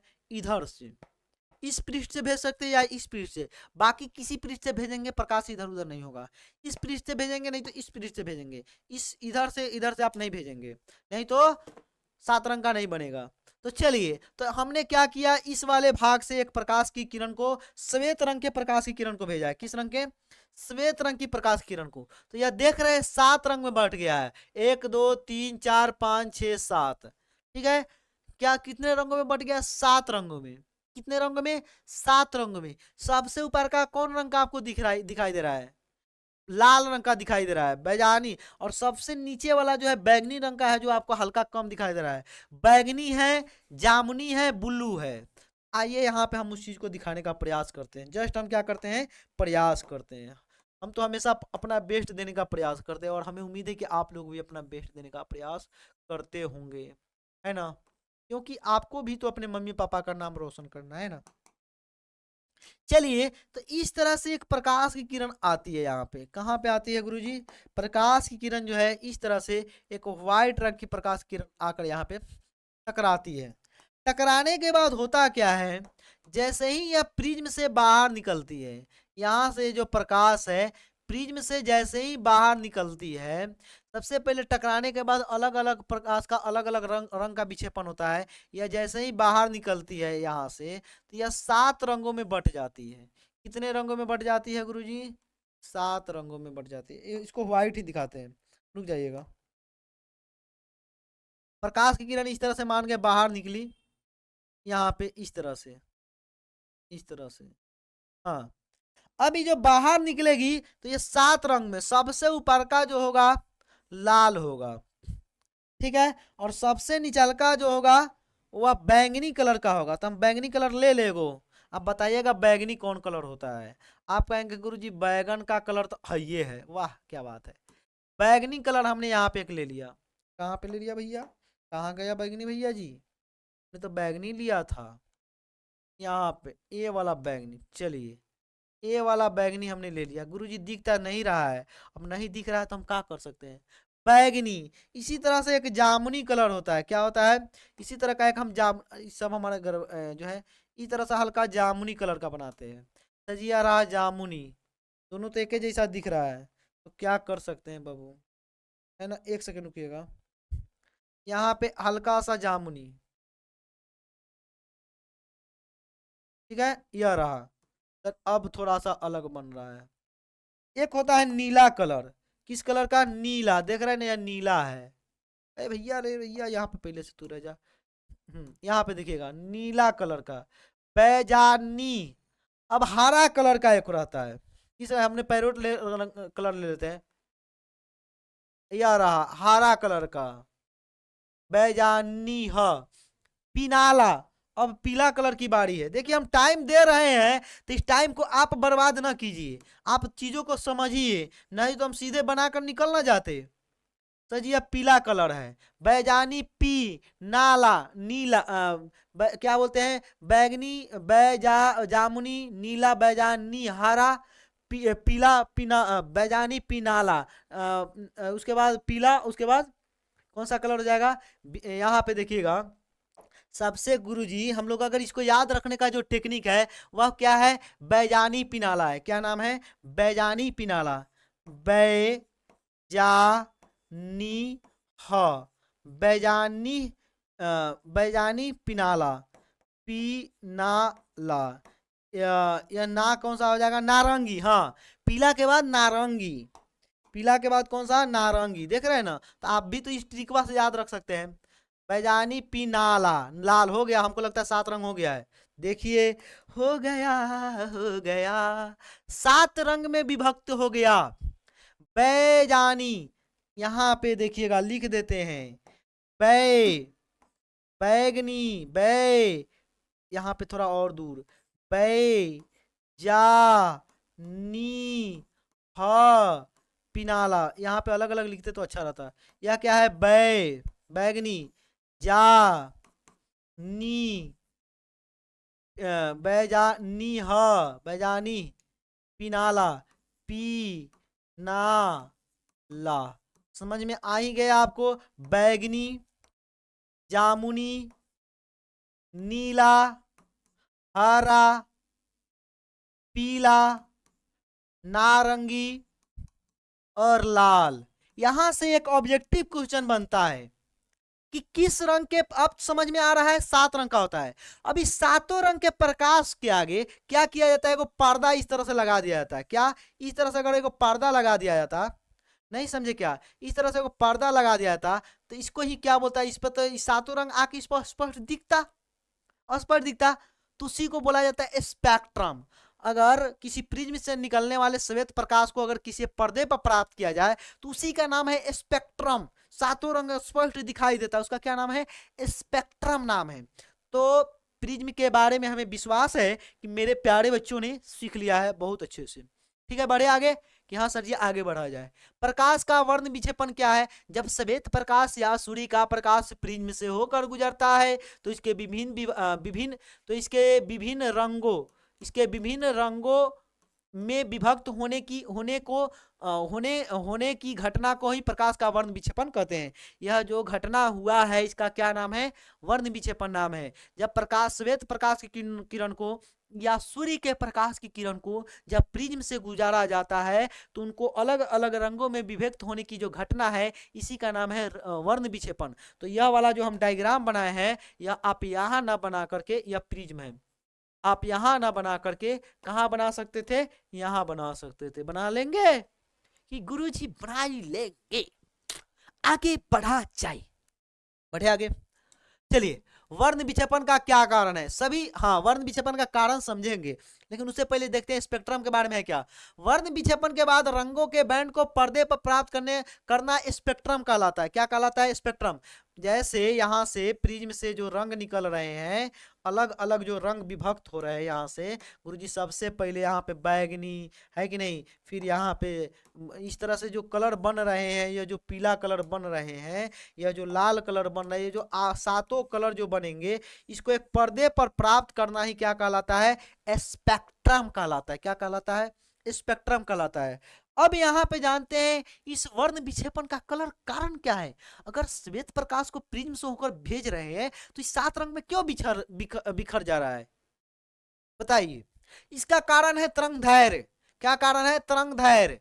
सभी रंगों का तरंग दैर्घ्य मतलब वेवलेंथ, वेवलेंथ के बारे में थोड़ा सा, साउंड का वेवलेंथ के बारे में आपने 9th क्लास में पढ़ा होगा, है क्या है, लैम्डा से सूचित करता है। यह जो वेवलेंथ है अलग अलग होता है। सभी तरंगों का तरंग दैर्घ्य वेवलेंथ लैम्डा जो है अलग अलग रहने के कारण विचलन भी अलग अलग होता है, और इसी कारण से वर्ण विक्षेपण की घटना होती है। ठीक है, क्लियर। तो सर जी सब यही कारण है वर्ण विक्षेपण की घटना का। हाँ, तो अब यह बताइए सबसे ज्यादा जो है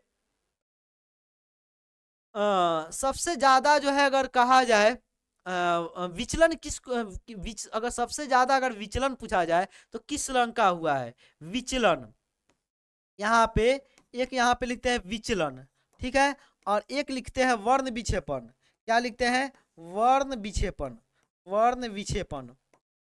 और एक और होता है, एक और क्या होता है, विचलन, वर्ण विक्षेपण और तरंग दैर्घ्य, तरंग दैर्घ्य, तरंग दैर्घ्य, तरंग दैर्घ्य। यहाँ पे देखिएगा। अब किस रंग का सबसे ज्यादा होता है, किस रंग का सबसे कम होता है। तरंग दैर्घ्य जो है यहाँ पे अगर तरंग दैर्घ्य की बात किया जाए या विचलन की बात किया जाए तो गुरुजी विचलन की बात किया जाए तो विचलन जो है बैगनी में सबसे ज्यादा होता है, बैगनी में या लाल में, आप बोलेंगे गुरुजी अगर लाल को देखा जाए तो लाल तो सबसे ऊपर है, इसको ज्यादा नीचे नहीं झुकना पड़ा है, लेकिन ये जो बैगनी कलर है ना सबसे ज्यादा इसको झुकना पड़ा है। तो बैगनी कलर का जो विचलन है सबसे ज्यादा होता है। किसका होता है सबसे ज्यादा विचलन? बैगनी कलर का। बैगनी कलर का जो विचलन है सबसे ज्यादा होता है। तरंगधैर्य ठीक उसके उल्टा जो है तरंगधैर्य का मामला है। तरंगधैर्य क्या होता है? लाल कलर का ज्यादा होता है। बैगनी कलर का तरंगधैर्य जो है, बैगनी कलर का, बैगनी कलर से जो है लाल कलर का तरंगधैर्य जो है वेवलेंथ ज्यादा होता है। ठीक है ना? तरंगधैर्य किसका ज्यादा होता है? लाल रंग का। विचलन किसका ज्यादा होता है? बैगनी कलर का। वर्ण विक्षेपण किसका ज्यादा होता है? वर्ण विक्षेपण। अच्छा ये बताइए आपने रेड लाइट जो है जो जैसे सिग्नल लाइट में लाल रंग का यूज होता है, क्यों होता है? क्योंकि लाल रंग जो है ना ज्यादा इधर उधर छितराता नहीं है, वो एकदम जो है ज्यादा उसका विचलन कम होता है, इधर उधर भागता नहीं है। तो कम विचलन होने के कारण ही हम लोग वर्ण विक्षेपण, वर्ण विक्षेपण मतलब ज्यादा इधर उधर भागता नहीं है, इसके कारण ही हम लोग लाल रंग का यूज करते हैं। मतलब अगर वर्ण विक्षेपण देखा जाए तो भी बैगनी रंग का ज्यादा वर्ण विक्षेपण होता है, सबसे ज्यादा छितराता है बैगनी रंग। ठीक है ना? लाल रंग कम छितराता है। ई वाला चटवा याद कर लीजिएगा, इस चटवा में से एकदम चाट जाइएगा और यहाँ से आपके एक ऑब्जेक्टिव आपके पूछे जाएंगे कि किस रंग का तरंगधैर्य सबसे ज्यादा होता है। आगे बढ़ जाए देखिएगा, वर्ण विक्षेपण क्या होता है हमने बता दिया। यहाँ पे सातों रंग आप बना लीजिएगा। विचलन यहाँ पे एक वो कहा गया, यहाँ पे लिखा हुआ था ना, हाँ यहाँ पे देखिए, बैगनी रंग का तरंगधैर्य कम रहने के कारण इसका विचलन सबसे अधिक होता है। कहने का मतलब बैगनी रंग जो है, इसका बैगनी रंग का जो तरंगधैर्य है कम है, सबसे कम तरंगधैर्य। बैगनी से ज्यादा किसका तरंगधैर्य है? जामुनी का। लाल से कम किसका तरंगधैर्य है? किसका? बैजानी पिनाला नारंगी का। लाल से कम नारंगी का, है ना? तो तरंगधैर्य, तो विचलन जो है, विचलन हाँ विचलन क्या होता है? बैगनी का सबसे ज्यादा होता है, यही बात यहाँ पे लिखा हुआ है। लाल रंग का तरंगधैर्य सबसे अधिक रहने के कारण इसका विचलन कम होता है। ये जो लाल रंग है इसका तरंगधैर्य किधर तरंगधैर्य क्या है? सबसे ज्यादा है। ठीक है? क्लियर? तो मतलब अगर तरंगधैर्य को ही दिखाया जाए, तरंग दैर्घ्य को ही दिखाया जाए, तो आप कहेंगे कि सबसे ज्यादा तो लाल का है, लाल का। लाल से कम नारंगी का, बैजानी। नारंगी से कम क्या होता है? सबसे कम तो बैगनी का है, बैगनी का, बैगनी बैजामनी। बैगनी से ज्यादा जामुनी का, जामुनी का। और बीच में जो बचा हुआ है आप लिख लेंगे, बैगनी जामुनी बैजानी। नीला का नी पिनाला, इस तरह से आप लिख लेंगे। बैजानी ह पी ना लाल लाल। ठीक है ना? ये लिख लीजिएगा। एक कोई छूटा नहीं, 1 2 3 4 5 6 7 बिल्कुल। तो यह तरंगधैर्य का चार्ट है। क्या है? वेवलेंथ का चार्ट है। समझ में आया कि नहीं आया? सर जी समझ में आ गया है। अब आते हैं विचलन कोण के बारे में समझते हैं। एग्जाम में पूछा जाता है कि विचलन कोण क्या होता है, सचित्र समझाइए। कैसे समझाना है? सचित्र समझाना है, चित्र के साथ समझाना है। तो आइए बताते हैं। सबसे पहले आप एगो त्रिभुज बनाएंगे। क्या बनाएंगे? मतलब कहने का मतलब आप इस तरह से एक प्रिज्म बनाएंगे। गुरुजी बना लेंगे, ठीक है सर जी बना लेंगे। यहाँ पे बना हुआ है, फिर भी हम बनाकर दिखाएंगे आपको। इस तरह से एक व्हाइट रंग का प्रकाश जाकर इससे टकराएगा। किस कलर का? आप कहेंगे व्हाइट कलर का, है ना? श्वेत प्रकाश जाकर यहाँ से टकराएगा। कोई श्वेत प्रकाश नहीं, कोई भी प्रकाश की किरण यहाँ से, एक प्रकाश की किरण, मान गए रेड प्रकाश ही। कौन सा प्रकाश? चलिए दूसरा कलर का प्रकाश लेते हैं। यह जो है एक कलर, एक जो है पिंक कलर का प्रकाश यहाँ से जाकर टकरा रहा है, टकरा रहा है। तो यहाँ पे एक अभिलंब बनेगा। कहाँ पे बबुआ अभिलंब बनेगा बताइए? आप कहेंगे गुरुजी यहाँ पे एक अभिलंब बनेगा, यहाँ पे आ रहा अभिलंब। अभी टकराने के बाद क्या होगा? इसको जाना चाहिए था अपने सीधे सीधे जिंदगी में, जिंदगी में भैया अपने को सीधे सीधे बढ़ना चाहिए था, लेकिन सीधे सीधे नहीं बढ़ेगा। इसको जाना चाहिए था सीधे सीधे, लेकिन सीधे सीधे बढ़ेगा नहीं, ये टेढ़ा हो जाएगा भैया। कैसा हो जाएगा? टेढ़ा हो जाएगा, टेढ़ा इंसान बन जाएगा यह। जैसे ही प्रिज्म से गुजारा जाएगा, यह जो एक जो है टेढ़ा इंसान बन जाएगा। और यह क्या हो जाएगा? यह बताइए, यह बताइए क्या बताएंगे आप कि सर क्या बोलते हैं, कम सघन जो है प्रकाशीय विरल से सघन में जा रहा है, तो यह अभिलंब की तरफ मुड़ेगा, तो इस तरह यह हल्का मुड़ जाएगा। सही बात है। फिर यहाँ पे एक अभिलंब बनाइए, क्या बनाएंगे, यहाँ पे एक अभिलंब बना दीजिए व्हाइट कलर का। ये रहा अभिलंब, अभिलंब मतलब 90 डिग्री का कोण बना रहे हैं सर। ये रहा अभिलंब, दिख रहा है कि नहीं 90 डिग्री? नहीं दिख रहा है सर, चलिए ये दिखाते हैं ना। दिख रहा है अब ना? अब तो नहीं कहोगे ना सर ये एक और अभिलंब बना दिया। अभिलंब करने का मतलब यह 90 डिग्री का कोण है, ठीक है ना। अब क्या होगा, प्रकाश जो है सघन से विरल में जा रहा है तो अभिलंब से दूर हटेगा। इस तरह से अभिलंब से थोड़ा सा दूर हटा दीजिए, अभिलंब से थोड़ा सा दूर हटा दीजिए। इसी को इसी को इसी को इसी को सर इसको इधर हटा रहे हैं, सही बात है, तो ये अभिलंब से दूर हट गया। अब इस जो यहाँ से प्रकाश ऐसे गया था भैया, और यह जो इस तरह से विचलित हो जा रहा है ना, तो यह आपतित किरण है। यह क्या, यह कौन सा किरण है बताइए? यह सर जी विचलित किरण है ना। यहाँ पे देखिए निर्गत किरण है। यह क्या है? आपतित किरण, आपतित किरण। और इसका क्या नाम है बाबू? निर्गत किरण, निर्गत किरण, ठीक है ना। सीखने, जिसको सीखना है ना वो बहाना नहीं बनाएगा, उसको तो भैया सीखना है कि सर हमको सिखाइए विचलन कौन होता क्या है, तो सिखा रहे हैं। अब इसको क्या कीजिए, यह जो प्रकाश इधर से इधर जो भाग रहा था इसको थोड़ा पीछे खींच के लाइए। कैसे खींच के लाएंगे गुरुजी? जो है थोड़ा सा पीछे खींच कर लाएंगे। हाँ पीछे खींचिए, इसको हल्का पीछे खींच कर लाइए। जैसे ही पीछे खींच कर लाएंगे, और ये जो जैसे ही पीछे खींच कर लाए तो यहाँ पे कोण बनता हुआ दिखाई दे रहा है। इसी कोण का नाम है डेल्टा। क्या नाम है गुरुजी? इस कोण का नाम है डेल्टा। क्या नाम है? डेल्टा, यानी कि विचलन कोण। बढ़ाए गए विचलन कोण, बढ़ाए गए आपतित किरण या आपतित किरण को बढ़ा दिए तथा निर्गत किरण के बीच का बात, या निर्गत किरण को भी पीछे की तरफ बढ़ाए ही तो है।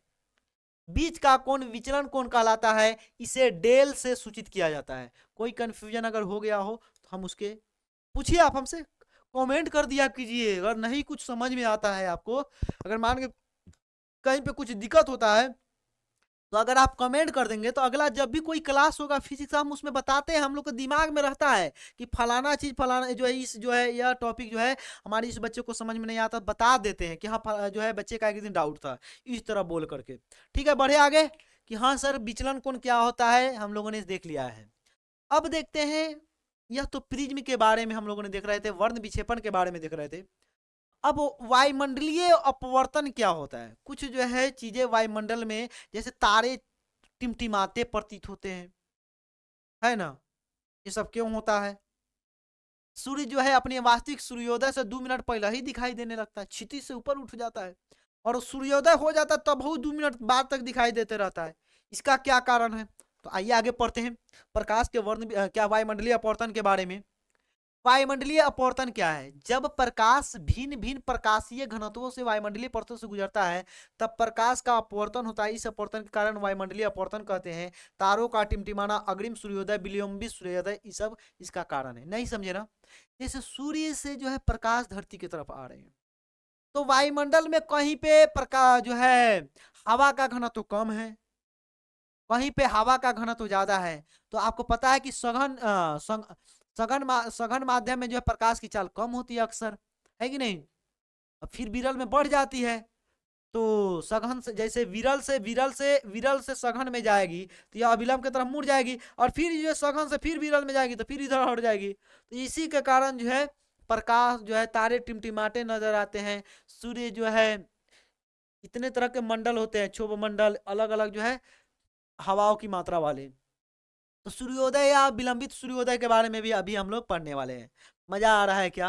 कि हाँ सर बहुत अच्छा लग रहा है। बढ़िया, आगे देखिएगा। तारे क्यों टिमटिमाते हैं? तारों की टिमटिमाहट उसके प्रकाश के वायुमंडलीय अपवर्तन के कारण होता है। हवा की परतों का घनत्व बदलते रहने के कारण तारों में चलने वाली प्रकाश की किरणें इन परतों से अपवर्तित होकर अपने मार्ग से कभी कभी विचलित और कभी कभी अधिक विचलित हो जाता है। अब जब तारा से प्रकाश आता है तो अलग अलग वायुमंडलीय घनत्व वाला जो है मंडल है, जिससे होकर प्रकाश को आना पड़ता है। कहीं पे ज्यादा वायु है, कहीं पे कम है, जिसके कारण क्या है प्रकाश जो इधर उधर मुड़ते रहता है, कभी कभी ज्यादा मुड़ जाता है, कभी कम मुड़ जाता है, कभी ज्यादा मुड़ जाता है, कभी कम मुड़ जाता है।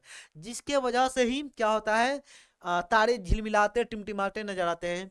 इससे आंखों में प्रकाश की कभी कमी तो कभी अधिक पहुंचता है। जैसे प्रकाश किरण है, कभी पता चल रहा है कि हवा का घनत्व जो है इधर उधर हो रहा है, कभी कम कभी ज़्यादा, जिसके वजह से मतलब कभी ज़्यादा विचलन हो रहा है, कभी कम जो है क्या बोलते हैं अभिलंब की तरफ मुड़ रहा है, जिसके वजह से तारे टिमटिमाते नजर आते हैं। बढ़िया आगे। अग्रिम सूर्योदय तथा विलंबित सूर्योदय क्या है? वायुमंडलीय अपवर्तन के कारण सूर्य अपने वास्तविक सूर्योदय से लगभग 2 मिनट पूर्व दिखाई देने लगता है तथा वास्तविक सूर्योदय के 2 मिनट बाद तक दिखाई देते रहता है। लगभग 2 मिनट हम सूर्य प्रतिबिंब ही देखते हैं, न कि वास्तविक सूर्य। अग्रिम सूर्योदय, जैसे सूर्य जैसे मान के सुबह 6 बजे सूर्य आप देखते हैं एकदम एग्जैक्ट 6 बजे, तो एक्चुअली जो है 2 मिनट आप पहले ही देख चुके होते हैं, और वह रियल एकदम सूर्य नहीं देखते हैं, सूर्य भगवान को नहीं देखते हैं, वह प्रतिबिंब रहता है। और सूर्यास्त जब एकदम एकदम आपको लगता है कि हम पूरा सूर्यास्त देखे हैं, तो लास्ट का जो 2 मिनट वाला जो आप सूर्यास्त देखे रहते हैं, वह सूर्यास्त नहीं बल्कि सूर्य भगवान का प्रतिबिंब देखे रहते हैं। यह भी अपवर्तन के कारण ही होता है, तो सबका कारण अपवर्तन ही है, ठीक है ना। अपवर्तन का मतलब आप समझ में करते हैं, जब प्रकाश जो है विरल माध्यम से सघन माध्यम, जैसे प्रकाश जो है जब विरल माध्यम से सघन माध्यम में जाती है तो अभिलंब की तरफ मुड़ती है कि नहीं। विरल विरल विरल से सघन में जाती है तो अभिलंब की तरफ मुड़ती है।